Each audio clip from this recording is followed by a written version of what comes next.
Uma funcionária de uma lotérica furtou um bilhete premiado de R$34 mil de uma mulher no dia 13 de janeiro, referente a uma quina de um jogo na Mega Sena. Durante a investigação, a funcionária acabou confessando o crime e disse que não sacou o dinheiro.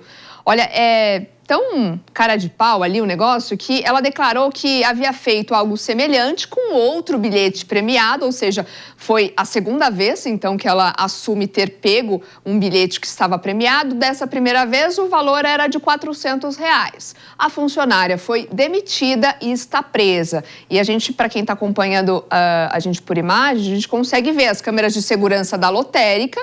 Então, assim, ela fez sabendo que estava sendo filmada, né? Ou ela esqueceu também, talvez. E a mulher foi lá, devolveu o bilhete, ela disse, olha, não está premiado não, vou jogar fora. E guardou para ela. Disse que não sacou o dinheiro. E aí, Pepe, pegaria o bilhete premiado? Não, jamais. Se não pega uma nota na rua, bilhete premiado de outra pessoa, não pegaria jamais. Agora, o que me deixa estarrecido é a cara de pau dessa funcionária da lotérica, não é? Primeiro porque a pessoa vai até caixa, vai até a lotérica pegar o seu dinheiro, né? Pode ver se está premiado para mim, e ela por fala, gentileza? Não tá premiado não. E finge que joga fora e põe no bolso, né? O bilhete sendo filmado ainda, ou seja, as câmeras muitas vezes acabam não evitando os crimes, né? Tem pessoas realmente que preferem correr o risco de não serem pego, né, do que evitar, né, crime como esse. E mostra claramente, na minha opinião, essa dimensão de certos indivíduos, né, que cometem crime atrás de crime. É um criminoso. Pois é. E aí, mano? Não, é absurdo, ainda mais ela é funcionária da lotérica. O dever dela, a função dela é literalmente dar o prêmio para quem não tem como, ganha né? o bilhete Precisa premiado. dar o prêmio. Essa, né, as pessoas jogam na intenção de ganhar e receber o prêmio. Pois é. É muito pior do que se alguém tivesse encontrado bilhete premiado na rua, alguma coisa do tipo. Não, ela literalmente está indo contra o que deveria ser a função básica para o qual ela é paga. Ela trabalha para entregar o prêmio para o apostador que recebe o bilhete premiado. Então é uma loucura essa história. Parece história de novela, mas não. Aconteceu na vida real e levanta questões variadas, né? Do comportamento humano, de valores morais, éticos, né? Quando a gente enfrenta situações até de tentação ou de ganância. Para a gente entender melhor o que pode estar por trás de uma atitude como essa, convidamos a psicóloga Carla Brandão para falar com a gente. Ela já está aqui conosco. Doutora, muito obrigada pela sua participação. Eu que agradeço, como você vai? Muito obrigada, prazer em estar aqui. Muito bem, obrigada. E falando sobre esse assunto, realmente é algo que deixa a gente indignado, imagino, né? Então. Para ela, que trabalha com isso, para a doutora Raquel, é uma coisa comum. Mas para a sociedade é algo que a gente olha para isso e fala, não é possível que isso aconteça nos dias de hoje, sabendo que a gente tem câmera em todos os lugares. Então, realmente é uma questão de falta de ética, de caráter, né? De índole da pessoa. Agora, ela nunca imaginou que alguém pudesse voltar, por isso que ela deve ter feito, já foi a segunda vez, que a primeira vez ela passou ilesa, não aconteceu nada, ela falou, bom, vou arriscar um pouco mais. Então, se não tem repressão, a pessoa vai avante, né? E aí, por isso que ela tentou uma segunda vez. Se não fosse uma pessoa esperta, porque isso não é nem uma questão de saúde mental, não é cleptomania. Provavelmente ela é uma pessoa que tem uma índole ruim mesmo. E aí envolve, de repente, sei lá, a própria situação financeira ali dela. Ela alegou porque, isso, mas isso não justifica, né? Claro que não. Não, quem não tem dívida hoje, né? Tem fatores psicológicos que podem influenciar nesse tipo de comportamento? A falta de empatia. Que é uma coisa que a gente hoje prevê muito na sociedade, que está acontecendo muito. Todo mundo fala, nossa, o mundo está terrível, as coisas estão péssimas, né? O mundo está pior. É porque não temos empatia, que é uma vertente da inteligência emocional. Por isso que as pessoas também estão desconfiando de tudo, de todos hoje em dia. Porque as pessoas não sabem mais em quem confiar. Antigamente era no fio do bigode, né? Hoje já não tem mais isso. Então, é uma questão de você começar a preparar-se para essa nova realidade. Quer perguntar, Raquel? É uma situação que, quando a gente percebe a torpeza, né, a intenção a intenção de passar a perna no outro, faz parte também, de uma certa forma, infelizmente, desse culto, dessa idolatria do malandro, né? Então a gente vê muitos, a nossa própria cultura em massa, enaltecendo o malandrão, aquele que passa a perna no outro, e colocando como trouxa aquele que cumpre a lei, aquele que cumpre a regra. Então a gente tinha que também mudar essa estrutura social do que a gente enxerga, porque a gente vê a tentativa de ter uma vantagem mínima que for em pequenos espaços ou em grandes espaços. E aí a gente pode até escalonar, mas isso não é uma corrupção, mas isso não é nada errado.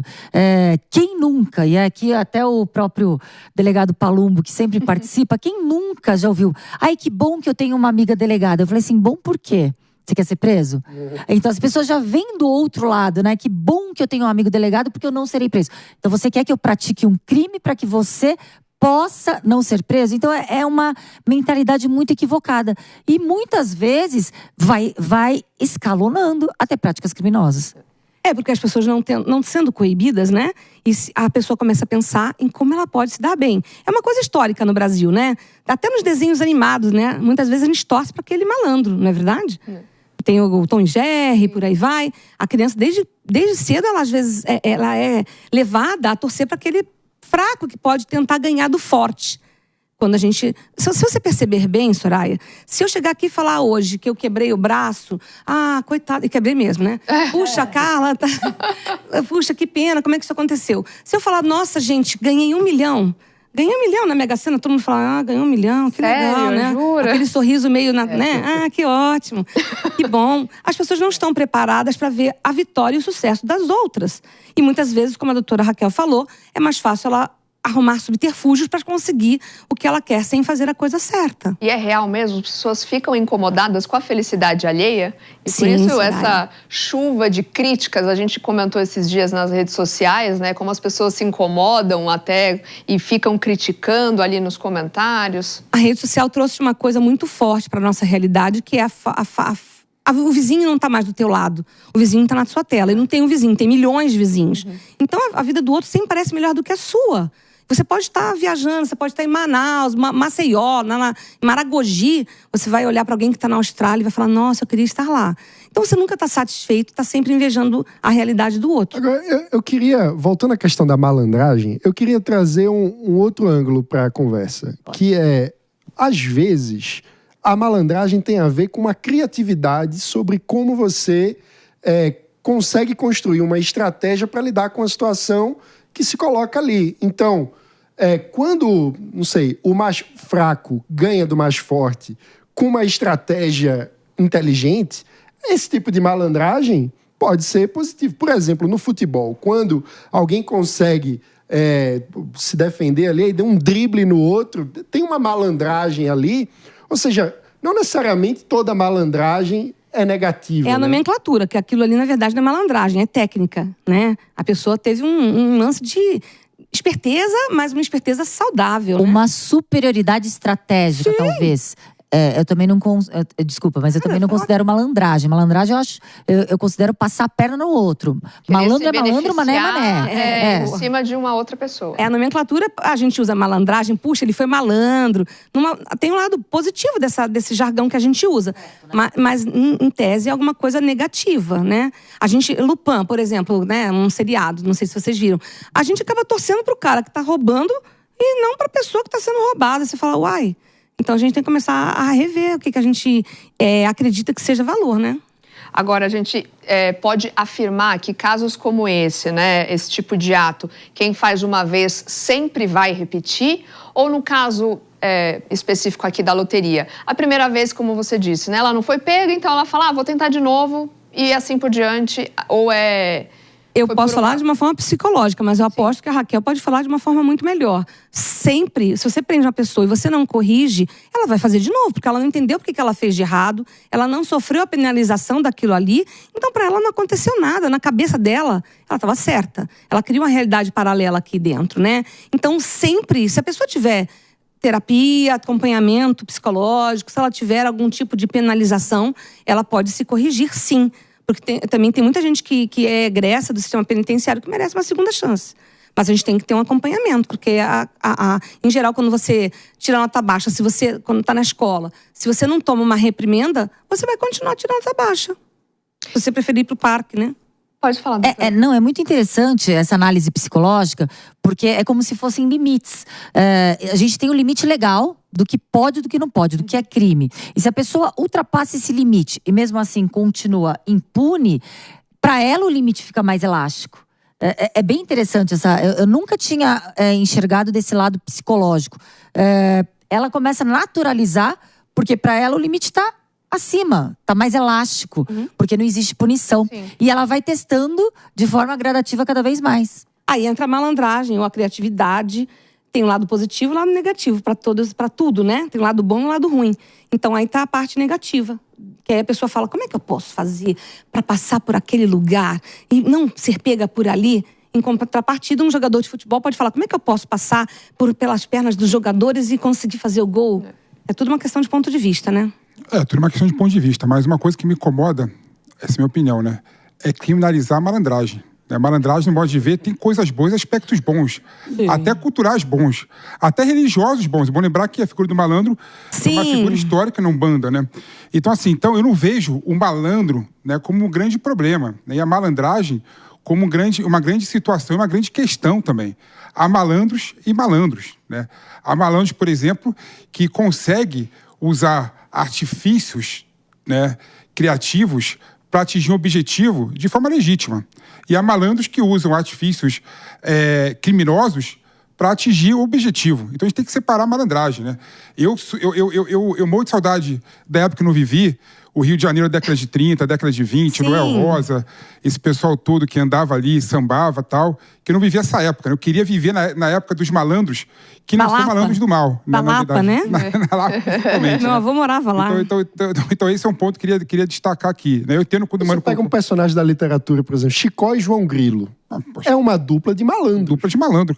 Né? E que estão fazendo ali Ariano Suassuna as diversas malandragens para sobreviver e para conseguir comer, no fim das contas, né, na história. Então, existem formas em que a malandragem não necessariamente significa a falta de caráter. Tudo é o peso que você coloca. Igual, você é do Nordeste, né? Muita gente lá fala, meu moleque. E muitas vezes um menino que você vê, né, que a doutora lida, esse moleque. Então tudo é a intenção daquilo, né? Dá para usar a mesma palavra para situações diferentes. Portanto, nesse caso, a gente está falando de uma malandragem que foi em uma esperteza negativa, né? Que ela usou a malandragem para uma coisa ruim, para o próximo, que é falta de empatia. Agora, o que ela fez é crime. É crime. Esperteza, não é falta de caráter, é falta de caráter que tem um tipo penal e é crime. É mais do que falta de caráter, é crime. Ela tem que responder na justiça. Agora, o que eu acho é o seguinte, eu entendo aquelas pessoas, falando daquela pauta que eu estava conversando, que conseguem chegar no limite institucional, né, para sair de uma situação injusta e posta, né? Por exemplo, eu não acho errado um aluno de uma escola que vai para a prova, né, e o professor coloca na prova questões decorebas, né, que tem que decorar, que mostra que o ensino está atrasado, ele usa artifícios para passar naquela prova que é idiota. Seja colando do amigo... Cola. Bomba. Nesse caso, definido da cola. Tanto colando do amigo, tanto trazendo a colinha debaixo do braço ali para colar. Isso aí, no meu modo de ver, você está rompendo a instituição de algo ruim. Você colou muito no colégio, Pepe? Dá pra falar isso aqui? Mas, ô Pepe, você sabe que já... Eu nunca colei, eu conferi a resposta. Mas você sabe que já foi tipificado, dar um break pra né? rádio. Aqui o pessoal da rádio vai fazer um rapidinho intervalo, 11h43. Agora vamos seguir. Já foi tipificado como crime em vestibular. Sim. Já foi tipificado esse ato de burlar, né? Uma espécie de estelionato. Eu acho meio temerário. Raquel, mas eu acho meio temerário, por quê? Porque quando você... É necessário você decorar. E nesse sentido, você não decora. Quando você vai precisar, a gente vê os bons profissionais e os maus profissionais, né? Futuramente. Claro que um remédio ou um treinamento, um atleta, não são todos os exercícios que o atleta ele gosta de fazer. Alguém que vai trabalhar na área de humanas, claro que não tem familiaridade com a área de exatas. Mas com certeza aquilo que ele aprendeu de exatas faz com que o raciocínio seja mais sofisticado. Então eu acredito que ele, na realidade, ele está enganando ele mesmo, a pessoa mesma. Agora, o ambiente de trabalho também pode impactar esse tipo de comportamento? No caso, a gente estava falando ali de uma funcionária, de uma lotérica. E isso pode acontecer em outros ambientes, né? Com outros, enfim, trabalhos numa empresa, Por isso que se hoje fala tanto em liderança, em treinamento de liderança. Eu faço muita palestra em ambientes corporativos, justamente para que o exemplo venha de cima, né? Então, quando você vê que isso é uma coisa institucionalizada, que é produzida no ambiente de trabalho, você tem o prazer de fazer com que a coisa funcione. Não dá para você tentar... Mas, bom, como a doutora falou, muitas pessoas já roubaram sulfite no trabalho. Uma sulfite não vai fazer mal para ninguém. Uma mas caneta, não é certo, como ele falou. Não é meu, eu não vou levar. Então, essa é a regra é clara. Agora, essa coisa que ele falou é muito bombástica. Essa coisa da cola aí, né? Eu já fui professora universitária, assim. Me doeu um pouco o coração, mas eu te entendo. Não, assim, tem que separar, assim. A Raquel colocou a ideia do... cola em concurso. Não, concurso é crime. Fazer colar porque você tá passando a perna a outra pessoa. Aí não dá para fazer isso. Você que seguiu as regras do editais e assinou que vai prestar aquele concurso, tem que seguir a regra dos editais. Agora, em relação à escola... Aí, né, pode? A faculdade, no meu modo de ver, é o seguinte, o que me interessa muito mais... Não, primeiro que eu sou contra a prova. Eu vi um filme... Aí é uma contra a prova. Eu vi um filme chamado Repetente. Vocês já assistiram? Não. Muito bom, assistam. Tem na Netflix? Tem na Netflix. Não, na Amazon, eu acho. Mas foi a Luiz Helena Trajano quem me indicou, porque eu sou lá do grupo. E é muito bom. Eu vou dar um spoiler rápido. Ele é um rapaz que dentro de um lugar onde todo mundo colava para ser alguém, para passar de ano, ele um dia, por um exemplo, como eu falei para ela, ele decidiu não fazer aquilo. E dali, ele começou a estudar, de verdade. Eu não vou contar o final. Mas é algo que é um fato real, que foi traduzido, que foi filmado. E ali mostra a importância também, não na mesma proporção que ele falou, do PP falou, mas ele não colou e ele aprendeu. E às vezes quando você cola, você não aprende nada, como a Raquel falou. Às vezes você cola e aprende. Essa que é a questão. Mas já imaginou se alguém vai operar você e colou a vida inteira e vai operar alguma coisa séria? Um médico que colou a vida toda, e aí os erros médicos... Não, dependendo do médico, que eu sei que colou, que são os melhores médicos do Brasil, eu não vou dar nome, você que estudou comigo, é o melhor cirurgião do Brasil, colou de mim na faculdade, no colégio, né? Eu quero ser operado por você, seu colador. Mas ele não deve ter colado na faculdade. Deve ter colado, sim. Passa então o nome dele pra gente não ser operada por ele. Não, mas tem uma coisa que você falou de que a pessoa precisa seguir a norma. E eu concordo, claro, qualquer norma que está colocando um limite onde transgredir o limite vai prejudicar um outro é uma norma essencial. Mas, às vezes, existem normas que é a chamada norma burra. É a burocracia no lugar da regra que faz sentido. Então, existe uma dimensão que a gente só cria um novo procedimento mais eficiente se, de alguma forma, a gente não está condicionado a simplesmente repetir aquela norma. Então, como diferencia isso psicologicamente? Como que é a diferença entre alguém que está seguindo a regra, porque, enfim, está respeitando o direito dos outros, e alguém que está inovando? Responder a sua pergunta, mano, deixa eu receber o pessoal da rádio que está chegando de volta, que 11h47, a gente está discutindo, né, se a sociedade de fato está vivendo aquela crise de valores. A gente trouxe o caso de uma funcionária de uma lotérica que acabou guardando um bilhete que estava premiado ali de propósito, né? A pessoa foi lá na lotérica para ver se o bilhete estava premiado, de fato estava, a funcionária disse que não estava, que jogaria o bilhete fora, mas ela guardou. E só para trazer mais um elemento para essa história e também para complementar o que o Mano estava dizendo, né, quando a gente fala de transgressões ali, até de lei, a gente falava no começo do programa sobre as novas medidas impostas ali pelo novo presidente dos Estados Unidos, Donald Trump, que a onda de oposição contra essas novas medidas não vem só por parte dos governadores. A polícia de Las Vegas anunciou que não irá prender qualquer pessoa apenas por ser um imigrante ilegal nos Estados Unidos. É isso, agora essa complementação e atualização. E era tudo que a gente estava, como o Mano estava pontuando, né, doutora? Sim, você tem toda a razão. Agora, respondendo a sua pergunta e juntando tudo, realmente as coisas só mudam quando alguém sinaliza que há uma outra forma de fazer. Mas tudo tem que passar pelaquela lente de que não pode ser algo que agrida o outro. Tem que ser uma coisa que não possa ser ruim para outra pessoa, não pode só te beneficiar. Né? Então você tem que pensar no todo. Então você tem métodos e meios de fazer isso. Igual numa família. Né? Você quer mostrar para o seu pai que tem uma loja, um comércio há 50 anos, que dá para ele fazer de outra forma, para ele não fazer tudo manualmente, que ele pode digitalizar, botar tudo no computador. Para você convencê-lo, você vai ter que ter um belo trabalho. Mas você não pode arrancar tudo e falar, olha, agora do meu jeito acabou e tá, é assim que eu quero. Não, tem uma sequência de coisas a serem feitas e um respeito à história daquela pessoa. Então, acho que tudo é uma questão da gente aprender e ter mais paciência para dialogar. Coisa que a gente não está tendo mais. A gente quer impor, a sociedade, quer impor a nossa forma de pensar ao outro, na marra, na base da força. Ela deve estar presenciando isso todos os dias. O que é interessante, assim, o que está na lei deve ser cumprido. O que está na lei é crime? É crime. E aí, alguns crimes, eles são excessivos. Alguns crimes, muitas vezes, já foram revogados, porque eram na época antes da Constituição Federal, até inconstitucionais. Ou normas, por exemplo, que regem a polícia. As leis orgânicas inconstitucionais. Mas a gente precisa do parlamento. Precisamos dos nossos parlamentares que nos representam para essa alteração legislativa. Caso contrário, nós ficamos automaticamente regidos por essas leis que ali imperam. Aí não tem questionamento. Mas a questão, Raquel, só para polemizar um pouco, não são as leis o problema. O problema são as pessoas que aplicam as leis, que fazem portarias completamente ilegais e que contrariam as leis, que fazem orientações que contrariam as leis.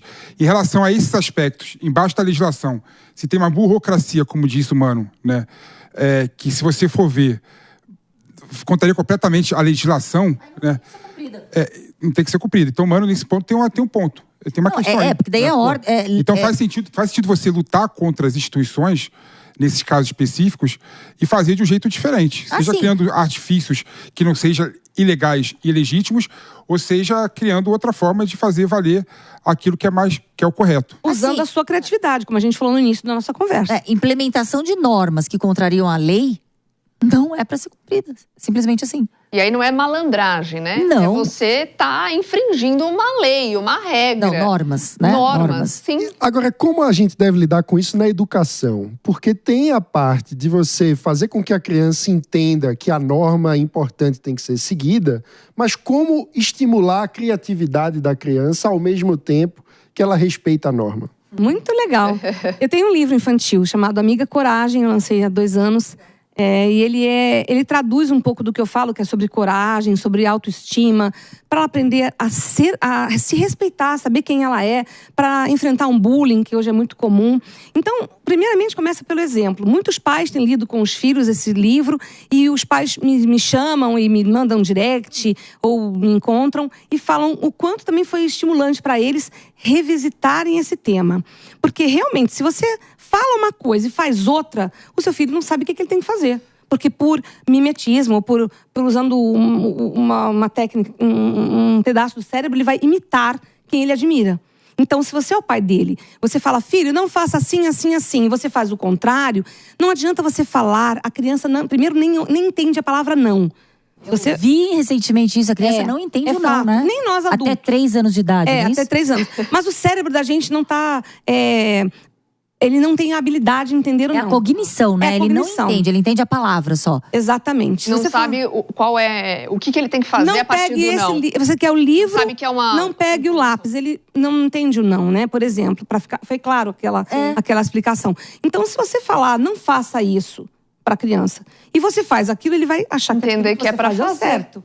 Então não adianta você ser estourado no trânsito, espernear, brigar com a tua mulher, fazer um monte de coisa e falar, filho, seja um fofo na escola. Ele vai meter em todo mundo. E as crianças têm isso, até como você falou, né, como um líder numa empresa, que os funcionários vão admirar aquela pessoa, né, que é a chefia deles. Os pais também têm essa função. Sim, principalmente os pais, porque é ali que começa. Todos nós nascemos corajosos, né? E a gente começa a perder a coragem ao longo do tempo, porque a sociedade vai nos impelindo para isso. A gente esquecer quem a gente verdadeiramente é. Pra gente agradar. Vamos lá na casa da tia no domingo, não sei o quê. O tio patrocinou tal coisa e você não quer fazer. Então, isso começa a fazer com que a gente esqueça quem a gente é. E a nossa função, quando a gente é pai, padrinho, professor, é estimular aquela criança a ela se descobrir, a ela ter consciência de quem ela é. Para ela não aceitar aquela coisinha no recreio, de que ela foi excluída e ela voltar para casa sem saber o que aconteceu. Muitas vezes ela faz xixi na cama, muitas vezes ela se torna agressiva, muitas vezes ela não começa a tirar nota baixa, mas é porque ela não sabe verbalizar, ela não tem background para poder verbalizar isso para os pais. Ela não tem esse nível de conversa. Então cabe aos pais, aos educadores, entenderem esse universo para adentrarem e para fazerem com que o melhor aconteça naquele ambiente. E essa dificuldade que não é solucionada nessa fase da infância, terapia, vai para a fase adulta. Terapia. Todo mundo, eu falei isso outra vez aqui, eu acredito muito nisso, eu faço terapia também. Eu acredito que, eu falo isso como motorista de aplicativo, sabe? Ontem eu encontrei com um que ele falou, nossa, meu casamento tá assim, tá horrível, não sei o quê. Cada viagem é uma sessão? No Rio de Janeiro, no Réveillon passado, inclusive foi 1 hora de viagem, terapia e tal. Mas assim, que nem médico, doutor, eu tô com uma dorzinha aqui. E aí eu falo, terapia, tem que fazer terapia, todo mundo tem que fazer, para você entender. Por que você se submete a estar com aquele casamento falido e não tem coragem de se libertar? Coisas do dia a dia. Eu tenho uma curiosidade. Quando na infância se inicia essa prática de bullying, discriminação umas contra as outras? Quando que os pedagogos, educadores, eles conseguem perceber que está acontecendo isso? Qual é a faixa etária? Geralmente as crianças são puras, mas se elas já estão vendo de casa alguma coisa similar, elas já começam a replicar. Mas tem alguma idade? Ela não tem consciência. Não, desde pequeno. Desde pequeno. Porque ela não tem consciência, ela tá só imitando. Ela tá achando aquilo divertido, não tá achando que tem uma maldade embutida. Cabe a alguém, como você, na vida adulta, chegar e falar assim, olha, isso não é legal, isso machuca tal criança, isso faz tal coisa acontecer. Mas eu vou contar uma coisa para também polemizar, como ele. Eu vou estar na roda. Só perdão para encerrar com o pessoal da rádio, às 11h56, você que estava nos acompanhando pelas rádios, vão ficando com a programação musical e a gente vai terminando aqui o nosso programa até amanhã. Pode completar sua... Vocês têm filhos? Não. Eu tenho um de 26 anos. Pepe tem uma de... Tem uma? 12 ela tem? 10. Ela estava no colégio, não era ainda, né? Não trabalhava com isso. Ele estava no colégio e ele voltava todo dia machucado. Todos os dias. Então eu expliquei para ele, falei, filho, não pode, estão te batendo? Então, não pode deixar isso acontecer. Fale com a professora. Sinalize. Faça o possível. Isso é o necessário. Chegou um momento em que nada disso resolvia. E eu tive uma reunião de pais. A doutora vai ficar horrorizada, mas eu cheguei e falei assim, só quero avisar a todos que eu fiz de tudo. Falei pro meu filho, que tá chegando todo dia machucado, mordido, apanhando, para se defender, para avisar a professora. Eles não estão conseguindo. Aviso que a partir de agora eu autorizei ele a retribuir de forma mais pesada. Olha, é aquilo que você falou. Assunto que a gente tinha aqui para ficar conversando por um dia todo, mas infelizmente vou ter que encerrar o programa. Doutora Carla, obrigada pela sua participação mais uma vez. Obrigada à nossa bancada. Já acabou? Já acabou, infelizmente. Foi muito rápido.